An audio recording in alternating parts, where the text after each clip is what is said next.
It's that time again.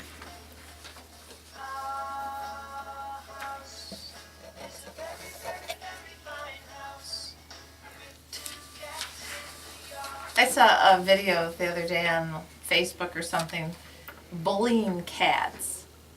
And cats that bully dogs, well, you know, it looks like they're bullying the dog. No. It was funny. We're not cat people. I'm sorry I missed that. Yeah. I can forward it to you, but I'm That's guessing that's you're not okay. a big Facebooker. No. Twitter. I'm Oh, all- yeah, Twitter. All Twitter. Okay. All Twitter all the time here. So I'm going to start out with today at 2 o'clock, 2 to 4, Yeah. the University of Michigan students that are doing projects to engage citizens with the city of Jackson. They're going to be doing their presentations today at City Hall. So I have a press release that my students asked me to read, and I just printed it, and I haven't pre-read it, so if I stumble, Wow. forgive me. You're forgiven. Okay. No. A team Not of... necessarily, I gotta hear it first, you know, it's easier to beg forgiveness than it is to ask permission. Yeah, so. see, so that's the last time I'm going to ever ask for permission. A team of students have created the website Gabble, Gabble, at www.welcome.experiencejackson.com. For the City of Jackson's residents to create and share their top list of the best resources around the city with visitors, newcomers, and anyone interested in learning more about Jackson. Gabble can be accessed on both a desktop computer and mobile devices. The launch of this platform will be on December 1st at the Jackson City Hall, second floor from 2 to 4 p.m. Gabble allows people throughout Jackson to browse through the city's top resources, from the best coffee shops to the best nature trails to the best ways to get involved in the community. The web application makes it easier for newcomers to Jackson to get to know the community and to let longtime residents share their wealth of information all in one place. Residents can also add their own list and share them with their friends, allowing the community to have full ownership of what the website becomes. Gabble was created through a partnership between the City of Jackson and the University of Michigan School of Information. The goal of this partnership was to help newcomers to Jackson quickly get to know the city's resources and feel connected with the city's people. The team of students that have created Gabble include, now I can't, how do you say her first name? No clue, spell it.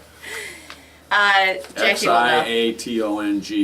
Xiaatong. Jiatong Yang, Nissan Boss, Karen Fernandez, and Rachel Jaffe. These students are part of the Citizens Interaction Design class at the University of Michigan School of Information. The students were paired with Laura Schlechte, a city council member, to discover innovative ways to help newcomers to Jackson feel part of the community. Over the past 15 weeks, this team of students has spent speaking with members of the Jackson community, from the Pickle Barrel to Young Professionals Association, to figure out the best way to help new residents. Why didn't you have them out on this show? Rather than your usual guest. Well, Because they're in Ann Arbor and they're only here in Jackson from 2 to 4. We'd have to What? we'd have to record something. You can record it. I'm it's not not that done. Can I difficult. finish this? some kids are known to skip school, Yeah, there you go. Particularly at the U of M. particularly at the U of M. Yeah. That's because Jackie's they're done so it a couple brilliant. times. The team found that there was an incredible, vibrant community within Jackson, but sometimes it was Who hard knew? for new residents Certainly to not the uncover writer of the Jackson's news hidden this morning. gems. So the team set about finding a way to connect the best kept secrets of Jackson so the entire community can benefit from each person's individual knowledge. Now, whether a person is a newcomer looking for the best burger in town, a longtime resident hoping to pass downtown's greatest holiday traditions, Gabble can connect them to the resources they need. Gabble will be handed off to and maintained by Experience Jackson, the Visitors Bureau for the city, for the community really, which has been an important collaborator with the team over the past 15 weeks. The Visitors Bureau will be able to use Gabble as a new tool to help visiting residents get the most out of their experience in Jackson. Residents across Jackson community are encouraged to visit Gabble and begin adding and sharing their own lists today. The launch of the website is free and open to the public. So you can go to welcome.experiencejackson.com to see what Gabble's all about. Looking forward to that. Yeah, so I'll leave this with you. A little long, you might want to Okay. condense it. Gabble, gabble. Should be cool. 2 to 4. Come on down to City Hall, second floor. Well, how do you assess who has the best hamburger? You get to create. Isn't that relative? You get to create your own list. So Oh, there'll be okay. Greg O'Connor's list, Okay. and you can say best hamburger, and So you can go to Gabble and find, you'll create your own list. okay. And then I, as a visitor, can go there and say, well, let me see what Greg O'Connor thinks are the best hamburgers. Or you could do the best radio shows. Right, Or the best guests on radio shows. could do that. And then, anybody can go on and create their own list and that. And if So I- this is one of 8 projects? Yeah, let me see if I can remember what the other ones. There's Living History, which has to do with our historic district. I'm anxious to see what that group came up with. Something with art. I can't remember what it was called. We have a continuation of our Artsy open. fartsy. Yeah, there you go. Our Okay. artsy fartsy. We have a continuation of the open data, farmers market, and then I think a demolition, something to do with demolition. Demolition Updates or derby something. Or what? Yeah, Did updates. you read the I'm not article in exactly. M Live this morning? I did not. You mean the demolition of, Just Well, condemned properties. homes and things Okay. like that. I think that one's a continuation. Gabble.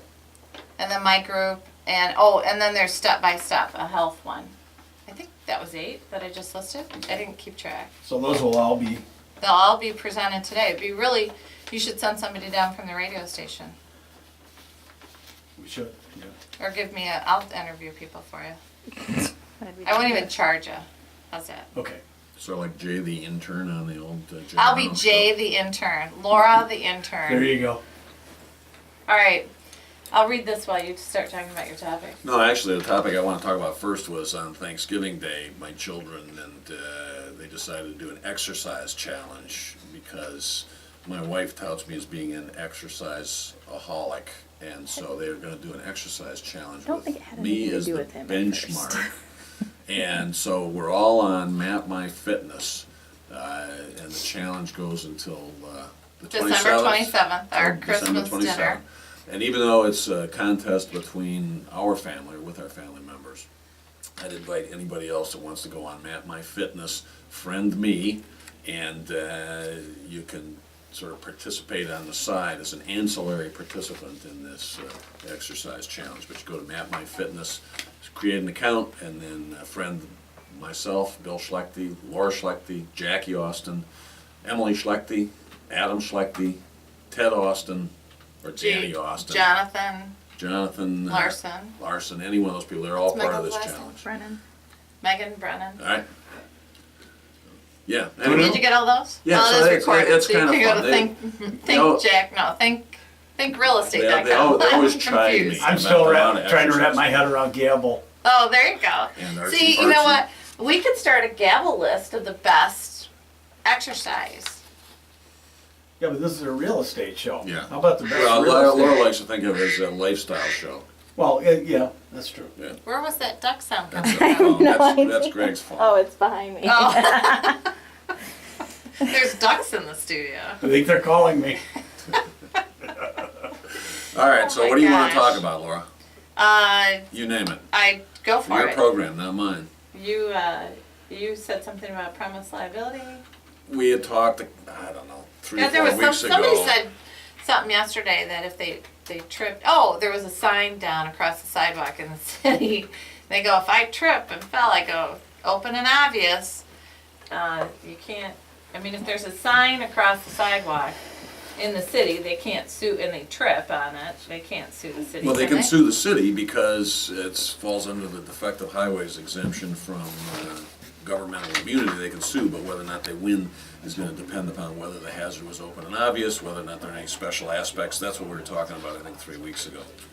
That was the, Well, I told him it was open and obvious, he couldn't he wouldn't win. Yeah, but there are certain, remember we talked, see, this is the problem with you not listening to your own radio show, because we talked about the special aspects doctrine, which removes a slip and fall from the doctrine of open and obvious. In other words, even though it's open and obvious, if there are special aspects to it, if it's particularly dangerous, for example, or if the person has no other route to get around it, in other words, they are faced with either cross it or not, and they have to get across it, that's a special aspect that removes it from open and obvious, and they can sue and win for slip and fall.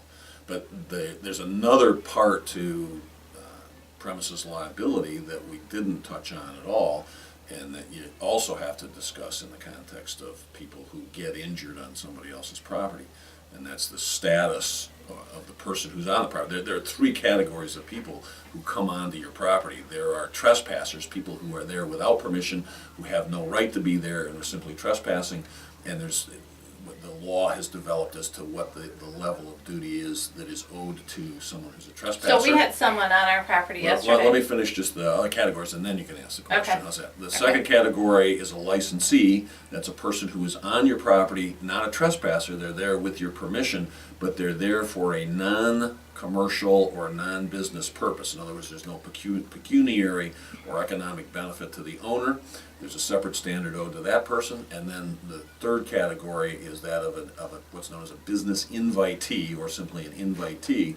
That's a person who's on your property for the economic or pecuniary benefit of the owner. That person is entitled to a higher standard of care. So go ahead, ask your Okay, question. so yesterday we had someone pull into our parking lot and start stealing some metal that was in. Hey Steve, how are ya? We have I a didn't mean to new. interrupt. Yeah. No, Well, no we problem. just want people to know that we've had to change, the guard. Oh, okay. Steve's here instead of Greg. Yeah, Greg will be joining us during Later. the Talkback show from another location. So Oh, a remote, nice. yes. Anyhow, she was stealing some metal from our property. She was appropriating it. We don't want to Yeah. call it stealing. And she said, I loved it. Oh, the owners gave. No, she asked said me I'm doing it for the for company, is what she said. And I said, Which Diane company is that? Company. Okay? Because Yeah. we're the company. It's, Yeah. it's our own. But then she immediately said she needed gas money, which justified it, of course, right? So if she got hurt, stealing that metal, Yeah, the legal term of art is she's SOL. She's sure out of luck because she's a trespasser. She's there without permission. She's actually there for not only an improper purpose, it's for a criminal purpose, and it's a criminal enterprise. And so the answer is we would have absolutely no liability as the owners of the property for her coming onto that property and stealing the metal that was out there. So no, she's stuck. Okay? There are, but understand that even a trespasser who's there for a criminal purpose can be owed a standard of care. I mean, it's interesting that you say that, but the classic case, and this was a Michigan case, I think, got to be 20 years ago or so. It was a junior high teacher, now middle school teacher, who was having his house broken into several times, and the person breaking into the house was coming through the bathroom window every time. And so what the teacher did was he set up what's known as a spring gun. He set up a rifle on a tripod, aimed at the window, string from the trigger going to a pulley up on the ceiling, to a pulley up to the top of the window, to the window itself. So when the window was raised, wow, it would shoot whoever was coming through the window. pretty clever, I'd have to say. Not clever. That's what's known as. That took some real thought. No, it's actually, people have done that fairly commonly before, but this is sort of the classic Michigan case. And that's what's known as too clever by half, because it worked. And the gun went off, and lo and behold, who he shot was a middle school student in the school where this guy was a teacher.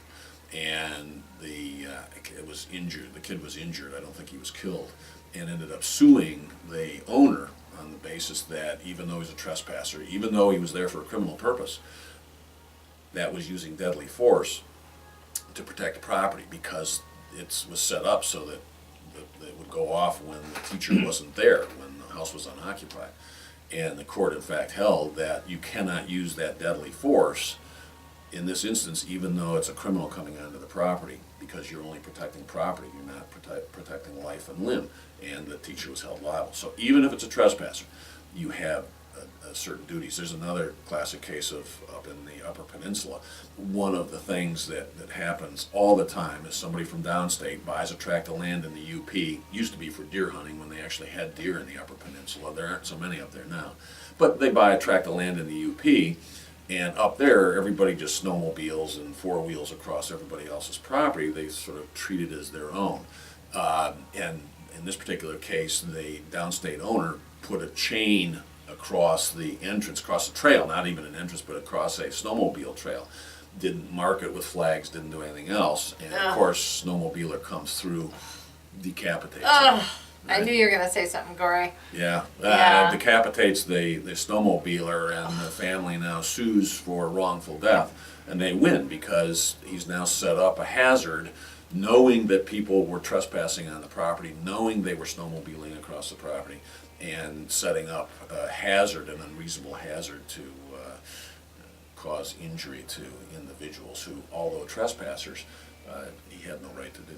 So, even though a trespasser is owed the lowest duty of care, you cannot create a hazard that is set out to deliberately, or deliberate may be the wrong word, but has the potential for injuring somebody. So if someone's going through a parking lot consistently, the owner can put speed bumps in, Yeah, speed bumps are and fine. that's not gonna, and they don't see them at night and they're zipping down the parking lot. Yeah, just make sure the speed bump isn't a 6-foot-high concrete wall that they didn't know about, and you painted it black. Yeah. Right, yeah, but no, Yeah. you can put speed But bumps, there's sure. a lot of parking lots in the city in particular where people cut through, ours being one of them, because they want to avoid the traffic. Right, right.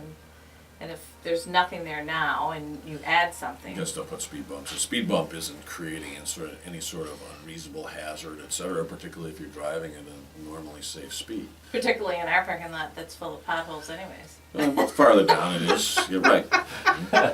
So they're already on notice, right? Yeah. Yeah, but I mean, it's just like the chain across the snowmobile trail. All the guy had to do was mark it, put warning signs, something, so that people coming through there would know that that chain link fence or the chain was draped across it.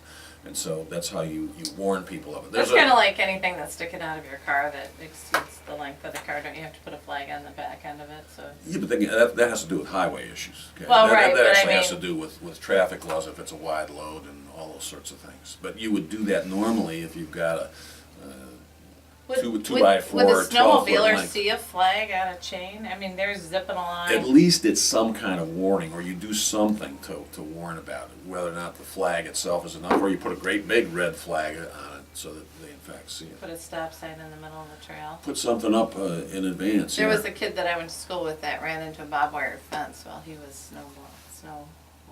Yeah, if the fence has been there for a while, that's his fault. But if the fence is newly put up and the owner knew that people were snowmobiling across the property, that owner had a duty to warn of this now newly created hazard. So hunting, anything like that, I've got to get written permission to go on the property. Well, that's Michigan law. If you're going to hunt on somebody else's property, you must have written permission from the landowner to be able to do that. If Right. if it's But somebody I'm else's sure there's property. people who just think there's a big, wide open piece of farmland that they can. Although you think most there hunters- are. Most hunters are responsible. Yeah, I think so. Do all hunters have to get a license? Yeah. I don't hunt. Well, anything else you want to say? No, well, I know that was dealing with only one category of person on the property. That's a trespasser. I mean, you haven't even touched on licensees or invitees, the people to whom greater duties are owed. So if someone comes into our apartment complex and they go to a party at one of our tenants and they fall down the steps inside the building, who's liable? Well, first of all, a tenant, vis-a-vis the landlord, is an invitee because a tenant is on the property for the pecuniary or economic benefit of the owner. So a tenant is an invitee to whom a reasonable duty of care is owed by the landlord. That's the first step.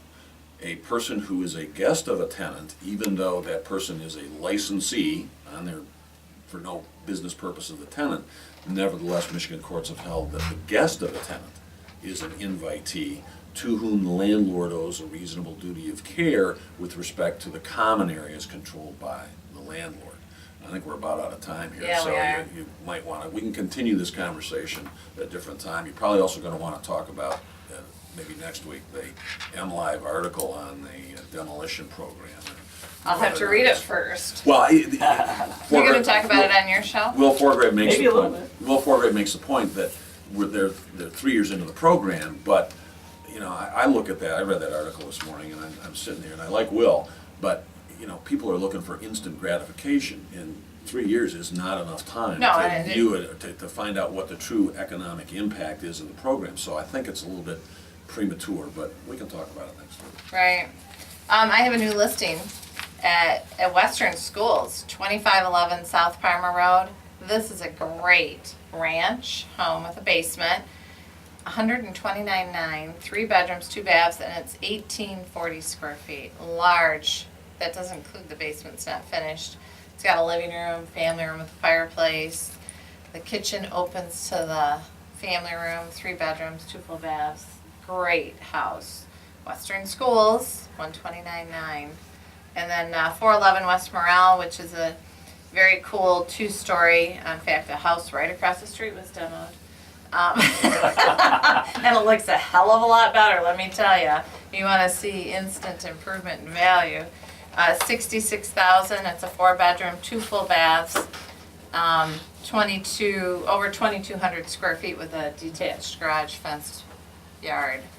Call me to buy or sell. Laura Schlechte, 780-3800. All right, good job.